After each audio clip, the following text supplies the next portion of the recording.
Hello and welcome to the 3-Minute Quran Study, the place where we lift the shroud off of Islam's history. Previously, we have learned that Islam originally started out as an anti-Trinitarian Christian sect.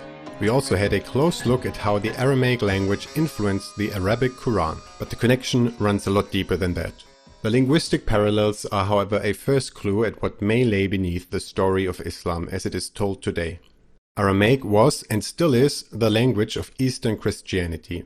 If Islam started out as a Christian sect, then it would only seem natural to find words and expressions in the Quran which originate with those Christians who were neighboring the Arabs. Once this was understood by contemporary scholars, they started to go beyond mere linguistics and searched for specific scriptural parallels between the Quran and Eastern Christian texts. It is well known that the Quran is influenced by Jewish and Christian beliefs. Large parts of the Holy Book of Islam are retellings of biblical stories, but once one takes a closer look, one will find distinctly Aramaic influences. Let's start at the very beginning with Adam and Eve. The story of their banishment from paradise is retold in Surah 7 of the Quran. But when one compares this story with the biblical narrative in Genesis, there are some peculiar differences which can now be explained. For example, in the Quran it is Satan who explicitly tempts Adam and Eve. While Satan is nowhere to be found in the original Jewish sources, he is typically present in Aramaic Christian texts, such as the hymns of Saint Ephraim or the influential book nowadays known as the Cave of Treasures. Santo Ephraim orang Syria, adalah seorang teolog sekaligus sastrawan dan orator. Ia seorang bapak gereja timur terkenal dari kalangan orang-orang Kristen berbahasa Syria, yang melayani Tuhan di wilayah Persia, yang sekarang disebut Iran. Ia lahir di Nisibis pada tahun 306, dan meninggal di Edessa pada tahun 373. Santo Ephraim menulis berbagai jenis himne, sajak, dan khotbah dalam bentuk puisi maupun eksegesis Alkitab dalam bentuk prosa. Karya-karya ini bersifat teologi praktis untuk pembinaan gereja Kristen pada masa kesusahan. Begitu populer karya-karyanya, sehingga berabad-abad setelah kematiannya, banyak pengarang menulis ratusan karya pseudepigrafi menggunakan namanya.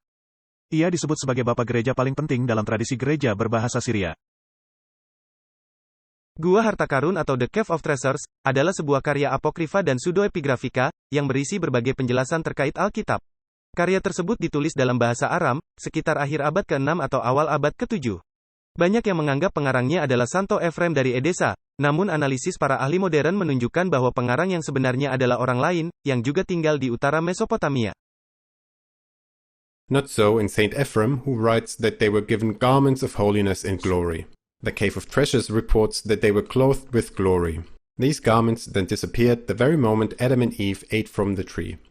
The version of the same story in the Quran also has Satan being eager to strip Adam and Eve of the royal vestments with which God had clothed them.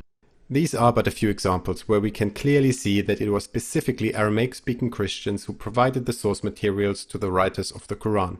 The biblical stories in the Quran are mostly told through an Aramaic lens, albeit truncated and often without further context. In the next video, we will look at more Aramaic influences on the narrative within the Quran. Until then, thank you very much for watching and see you next time.